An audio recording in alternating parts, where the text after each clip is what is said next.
ಮೇಲ್ಪಾಡಿಯಲ್ಲಿ ನಡೆದಿರ್ತಕ್ಕಂಥ ಭೀಕರ ಭೂಕುಸಿತ ಮೂರನೇ ದಿನಕ್ಕೆ ಕಾಲಿಟ್ಟಿದೆ. ರಕ್ಷಣಾ ಕಾರ್ಯಾಚರಣೆ ಒಂದೆಡೆ ಬರದಿಂದ ಸಾಗ್ತಾ ಇದ್ರೆ, ಮತ್ತೊಂದೆಡೆ ಇಲ್ಲಿನ ಜನರ ಬದುಕು ತತ್ತರ ಆಗಿರ್ತಕ್ಕಂಥದ್ದು. ಆ ಒಂದು ಎಕ್ಸ್ಪೀರಿಯನ್ಸ್ ಏನು ಮಾಡಿದರೆ ಅದರ ಬಗ್ಗೆ ಮಾತನಾಡೋದಕ್ಕೆ ಇಲ್ಲಿನ ಸ್ಥಳೀಯರೊಬ್ಬರು ನಮ್ಮ ಜೊತೆ ಇದ್ದಾರೆ. ಸರ್, ಈ ಒಂದು ಘಟನೆ ಆಯ್ತಲ್ಲ, ಆ ಘಟನೆ ಆದಾಗ ನೀವು ನೋಡಿದ್ರ ಸರ್? ನಾವು ನೋಡಿದೀವಿ. ಎಲ್ಲ ಬೆಟ್ಟದ ಹತ್ರ ಮ್ಯಾನೇಜರ್ ಬೆಂಗಳವಿದೆ, ಇಲ್ಲಿ ಅಷ್ಟೇ ಮ್ಯಾನೇಜರ್ ಬೆಂಗಳವಿದೆ. ಅಲ್ಲಿಗಾನ ಓಡೋಗಿ ಹಂಗೋಗಿ ನಿಂತಿರೋದು ಎಲ್ಲರನ್ನ ಕಾಪಾಡ್ಕೊಂಡು. ಅದರಲ್ಲಿ ಸುಮಾರು ಜನ ಕಾಪಾಡಕ್ಕಾಗಿಲ್ಲ, ಅವರೆಲ್ಲ ಹೊಂಟೋದ್ರು. ಅಂದ್ರೆ ಎಷ್ಟು ಗಂಟೆಗೆ ಎಷ್ಟು ಬಾರಿ ಹೀಗಾಯ್ತು ಸರ್ ಘಟನೆ? ಇದು 3 ಬಾರಿ ಆಗಿದೆ. ಫಸ್ಟ್ 1 ಗಂಟೆಗೆ ಆಯ್ತು. ಆವಾಗ ನಿಧಾನ ವರ್ಷ ಆಗುತ್ತಲ್ಲ ಅಂದ್ಬಿಟ್ಟು ನೀರು ಬರ್ತದೆ ಅಂದ್ಬಿಟ್ಟು ಇಷ್ಟೆಲ್ಲ ಮನೆಗಳು ನೀರು ಬರ್ತದೆ ಅಂತ ಸುಮ್ಮನೆ ಇದ್ದೀವಿ. ಮತ್ತೆ ಬರುವಾಗ ಸೌಂಡ್ ಜಾಸ್ತಿ ಆಯಿತು. ನಾವೆಲ್ಲ ಓಡೋಗಿ ಕಾಪಾಡಿದ್ದೀವಿ. ಸುಮಾರು ಜನ ಕಾಪಾಡಿ ಮೇಲೆಗಡೆ ಹತ್ತಿಸಿದ್ದೀವಿ. ಮತ್ತೆ ತಿರುಗಿ ಬರೋದೋಡೆ ಏನು ಕಾಣಿಸ್ತಾ ಇಲ್ಲ, ಎಲ್ಲೆಲ್ಲ ಫುಲ್ಲು ಇದ್ದು. ನಿಮ್ಮ ಮನೆ ಎಲ್ಲಿತ್ತು? ನೀವು ಹೇಗೆ ಬದುಕಿದ್ರಿ? ಯಾವಾಗ ನಿಮಗೆ ಗೊತ್ತಾಯ್ತು? ನಮಗೆ ರಾತ್ರಿ ಸೌಂಡ್ ಬಂದ ಗೊತ್ತಾಗಿತ್ತು.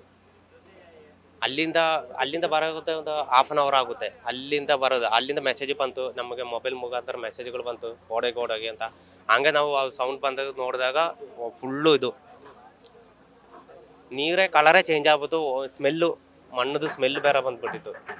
ಹಂಗೆ ನಾವು ಎಲ್ಲರೂ ಎದ್ದೇಳಿಸ್ಕೊಂಡು ರಾತ್ರಿ ಎದ್ದೇಳಿಸ್ಕೊಂಡು ಎಲ್ಲರೂ ಕರ್ಕೊಂಡು ಸೇಫಾಗಿ ನಿಲ್ಸಿದ್ವಿ. ನಮ್ಮ ಫ್ರೆಂಡು ಇಬ್ಬರು ಜೀಪಲ್ಲಿ ಬರ್ಬೇಕಾದ್ರೆ ಅವರು ಜೀಪ್ ಸಮೇತ ಹೊಂಟೋದ್ರು. ಅವರು ಒಂದು ಬಾಡಿ ಸಿಕ್ಕಿದೆ, ಇನ್ನೊಬ್ರು ಸಿಕ್ಕಿಲ್ಲ. ನೆನ್ನೆ ಸಿಕ್ತು ಅವ್ರ ಬಾಡಿ, ಅಲ್ಲಿ ಆ ಫಾರೆಸ್ಟ್ ಇದರಲ್ಲಿ ಸಿಕ್ಕಿತು. ಬೇರೆ ಇನ್ನೊಬ್ರು ಸಿಕ್ಕಿಲ್ಲ. ಸುಮಾರು ಜನ ಹೊಂಟೋದ್ರು. ನಿಮ್ಮ ಹೆಸರೇನು ಮತ್ತೆ ನಿಮ್ಮ ಮನೆ ಎಲ್ಲಿತ್ತು? ಮತ್ತೆ ನಿಮ್ಮ ಮನೆ ಎಷ್ಟು ಜನ ಇದ್ರಿ ಸರ್? ಎಷ್ಟು ಜನ ಇದ್ರಿ? ನಾವು 5 ಜನ ಇದ್ದೀವಿ. 5 ಜನನು ಎಲ್ಲ ಸೇಫ್ ಆಗಿದ್ದೀವಿ. ಎಲ್ಲ ಕರ್ಕೊಂಡು ಸೇಫ್ ಆಗಿದ್ದೀವಿ. ಬಾಕಿ ಎಲ್ಲರೂ ಹೊಂಟೋಗಾರೆ. ಸುಮಾರು ಜನ ಹೊಂಟೋದ್ರು. ನಮ್ಮ ಕಣ್ಣು ಮುಂದೆ ಎಲ್ಲ ಇರೋರೆಲ್ಲ ಹೊಂಟೋದ್ರು. ಅಂದ್ರೆ ಏನು ರಕ್ಷಣೆ ಮಾಡಕ್ ಆಗ್ಲಿಲ್ವಾ? ಜನರ ಕೂಗಾಟ, ಚೀರಾಟ ಎಲ್ಲ ಕೂಗಾಡ್ತಾರೆ. ಕಾಪಾಡಿ ಅಂತ ಕೂಗಾಡ್ತಾರೆ. ಏನ್ ಮಾಡೋದು? ಯಾರಂತ ಕಾಪಾಡೋದು ನಾವು? ಅಲ್ಲಿ ಹೋಗಕ್ಕೆ ಇದ್ದಿಲ್ಲಲ್ಲ, ಆ ಕಡೆ ದಾಟಕ್ಕೂ ಏನು ಇಲ್ಲಲ್ಲ. ಎಲ್ಲ ಅಂದ್ಕೊಂಡು ಏನ್ ಮಾಡೋದು? ನಿಮ್ಮ ಸ್ನೇಹಿತರು ಅಥವಾ ಗೊತ್ತಿರೋರು ಯಾರಾದ್ರೂ ಹೊಂಟೋದ್ರು ಸರ್. ಎಲ್ಲ ಏನು ಕಾರ್ಯಕ್ಕೂ ಓಡ್ ಬರ್ತಾ ಇದ್ದ. ನಮ್ಮ ಸ್ನೇಹಿತ ಪ್ರಜೀಶ್ ಅಂತ ಎಲ್ಲದಕ್ಕೂ ಓಡ್ ಬರ್ತಾ ಇದ್ದ. ಅವನೇ ಹೊಂಟೋದ ಸರ್. ಎಲ್ಲರನ್ನ ಕಾಪಾಡ್ಕೊಂಡು ಒಂದಾನು. ಮನೇಲಿ ಪೇಷಂಟ್ಗಳು 2 ಇದ್ರು. ಎದ್ದೇಳಕ್ಕೆ ಆಯ್ತಾ ಇರಲಿಲ್ಲ. ಹಂಗೆ ಮನೇಲೇ ಮಲ್ಕೊಂಡು ಹಂಗೆ ಇದು ಮಾಡ್ತಾ ಇದ್ರು. ಅವ್ರನ್ನೆಲ್ಲ ಬಂದು ಇಲ್ಲಿ ಹಾಕೊಂಡು ಅವನು ಗಾಡಿ ತಗೊಂಡು ಬಂದ ಸರ್. ಇನ್ನೊಬ್ಬನ ಕರ್ಕೊಂಡು ಗಾಡಿ ಬರೋಡ ಅವನ ಗಾಡಿ ಸಮೇತ ಸಮೇತ ಹೊಂಟೋಗ್ಬಿಟ್ಟಿದೆ. ಅದ್ರಲ್ಲೂ ಹೊಂಟೋಗಿರೋದು. ನಿಮ್ಗೆ ತುಂಬಾ ಆತ್ಮೀಯರ ಅವರು? ಆತ್ಮೀಯರು ನಮ್ಮ ಜೊತೆಲಿ ಹುಟ್ಟಿ ಬೆಳೆದಿರೋದು. ನಾವು ಜೊತೆಲಿ ಕೆಲ್ಸಕ್ಕೆ ಹೋಗೋರು, ಜೊತೆಲಿ ಇದು ಮಾಡೋರು. ಎಲ್ಲ ಹೊಂಟೋದ್ರು. ಇದು ಇಲ್ಲಿನ ಜನರ ನೋವಿನ ಕಥೆ ಆಗಿರ್ತಕ್ಕಂಥದ್ದು.